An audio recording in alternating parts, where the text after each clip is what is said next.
Bismillahirrahmanirrahim. Enggak juga sih, terserah Allah. Kadang dipenuhi, kadang enggak. Berarti kita berburuk sangka kepada Allah. Enggak, kalau dalam hal ini sunnatullah, udah ketetapan Allah, pasti dipenuhi. Tapi kalau dengan makhluk, enggak bisa. Gimana pun dia mau komitmen, harus ada insya Allah, harus ada izin Allah dong. Tapi kalau ini emang Allah sendiri yang ngomong, gimana mau pakai insya Allah lagi? Allah berjanji akan memberi saya jalan keluar, insya Allah. Ini agak-agak unik ya. Allah berjanji mau ngasih kita jalan keluar, insya Allah. Terus Allah masih butuh izin gitu? Enggak butuh. Udah aja kalau Allah berjanji namanya pasti. Hakul yakin. Bukan lagi sekedar zon. Bukan lagi sekedar kayak wacana gitu. Kayak janji-janji kosong gitu. Kayak gombal gitu. Bukan. Benar-benar hakul yakin. Nah, kata pasti inilah yang harus kita masukkan ke dalam hati kita, teman-teman. Sehingga kita percaya banget, udahlah gak usah khawatir. Hidup sama Allah mah aman. Hidup sama Allah mah terjamin. Hidup sama Allah mah tenang aja. Kenapa? Allah lah sebaik-baik yang menepati janji. Ma wadda'aka rabbuka wa ma qala. Jadi, surat Ad-Duha itu semua ayat yang kita bedah nanti intinya adalah ayat ketiga. Itu yang kita pengen mantepin, pengen masukin ke dalam hati kita. Kita masukin dengan kalimat wadduha, kita masukin dengan kalimat wal-laili idza saja, kita masukin dengan kalimat walal akhiratu khairul laka minal ula, kita masukin dengan kalimat wala sawfa yu'tika rabbuka fatardha, dan seterusnya. Intinya adalah ma wadda'aka rabbuka wa ma qala. Allah gak pernah ninggalin kamu dan gak pernah benci sama kamu. Terus kenapa putus asa? Jangan sampai kita berpikir ketika kita baru patah hati, lantas dunia sudah berakhir. Masih ada Allah. Iya sih, tapi gimana dong hidup saya gak bisa hidup tanpa dia. Ada Allah. Nanti setelah Allah tunjukin, baru kita bilang untung ya dulu diputusin, ngomong gitu. Udah gitu kayak pamer gitu ke mantan nih biar dia nyesel. Wah, posting yang keren-keren, hasil editan, pencitraan. Karena salah satu prestasi kita tuh bisa bikin mantannya nyesel gitu kan. Astagfirullahaladzim. Enggak sih, dia mah gak nyesel, biasa aja. Artinya kegeeran kita doang kali ya. Oh, dia pasti udah nyesel nih. Gue sekarang dokter. Dia udah nyesel nih. Sekarang gue dokter. Dia udah nyesel nih. Sekarang gue pengusaha sukses. Dia udah nyesel nih dan segala macam. Gak pasti juga sih. Yang jelas kita jadi ngerasa benar ya. Allah menyelamatkan saya dari dosa. Coba kalau gak diputusin dulu. Mungkin kita sama-sama udah jadi pembuat dosa. Yang harus kita bayar mahal dosa-dosa kita itu di dunia dan di akhirat. Satu. Oh, gara-gara diputusin sama dia, akhirnya Allah mempertemukan saya dengan orang yang lebih tepat buat saya, bukan lebih baik ya. Karena lebih baik itu berarti kita menjudge. Belum tentu dia jelek, enggak. Yang lebih tepat buat kita.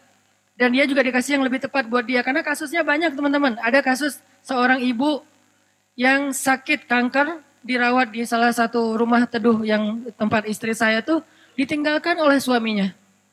Suaminya ketika tahu istrinya sakit kanker malah pergi ninggalin dia. Tapi di kasus yang lain, justru ada seorang suami setia banget nungguin istrinya, ninggalin semua pekerjaannya, tinggal di Bandung untuk jaga istrinya berobat. Padahal istrinya udah gak bisa menyenangkan dia sama sekali, tapi dia setia kepada istrinya. Ini kan masalah, Allah lebih tahu ya, masa depan kita bakalan kayak gimana, kasus-kasus kita bakalan kayak gimana. Bisa aja dengan pasangan yang Allah kasih sekarang, dia lebih sabar dengan proses kita dalam pekerjaan. Gak survive, gagal lagi, bikin usaha ini rugi, bikin usaha itu rugi. Tapi dia gak pernah ngeluh. Bukankah dia lah pilihan Allah buat kita? Gak usah ngeluh, kalau gitu ujian.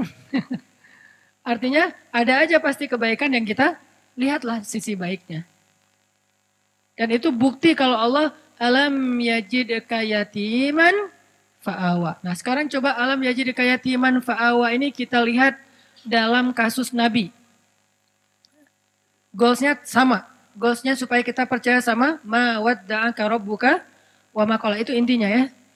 Nah dalam konteks sirah Rasulullah SAW, Kalau kita mau memahami alam yajidika yatiman fa'awa dengan membaca sirah, itu keren banget.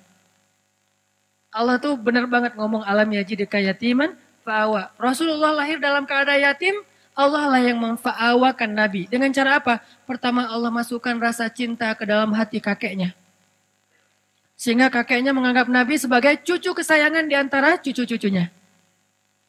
Lalu Allah masukkan rasa cinta ke dalam hati ibundanya.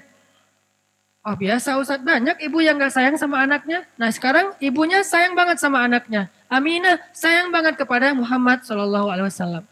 Yang ketiga nih yang agak unik nih. Allah masukkan rasa cinta itu ke dalam hati ibu susunya.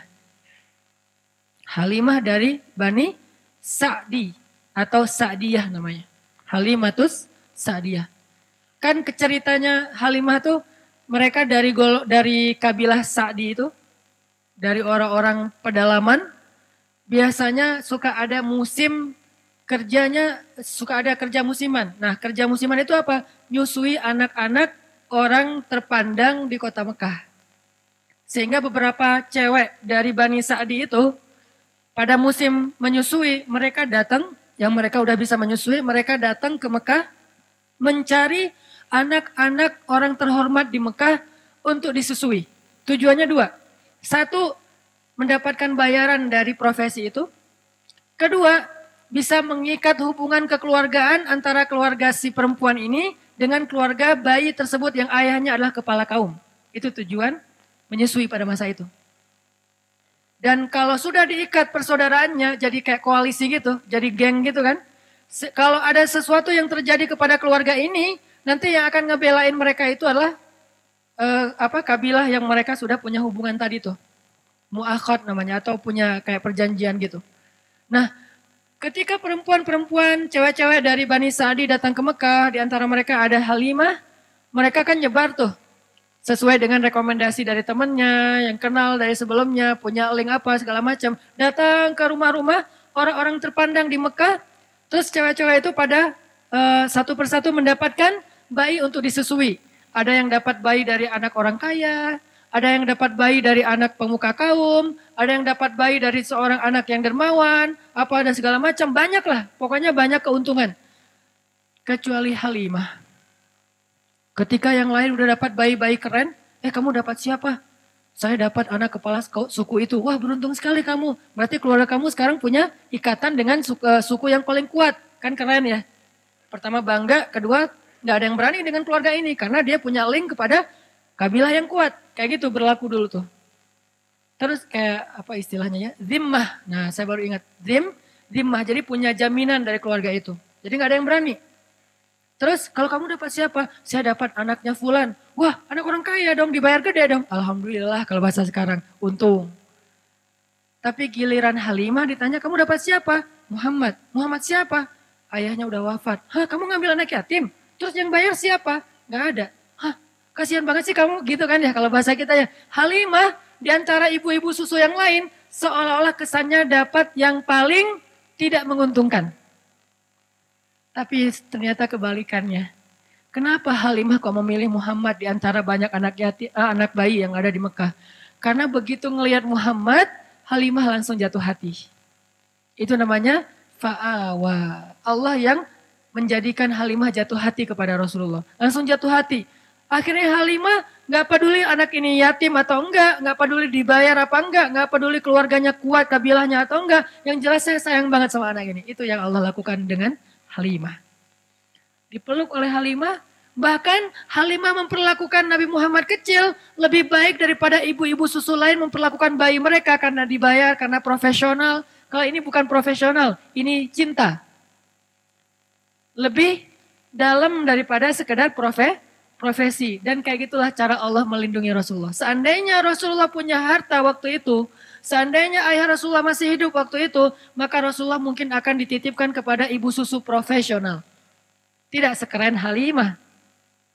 Tapi berhubung dia nggak punya harta, berhubung dia ayahnya udah meninggal, berhubung kakeknya itu nggak bisa membayar ibu susuan, akhirnya yang muncul, yang menyusui Muhammad kecil, justru seorang perempuan paling baik di antara semua ibu-ibu susu yang ada waktu itu.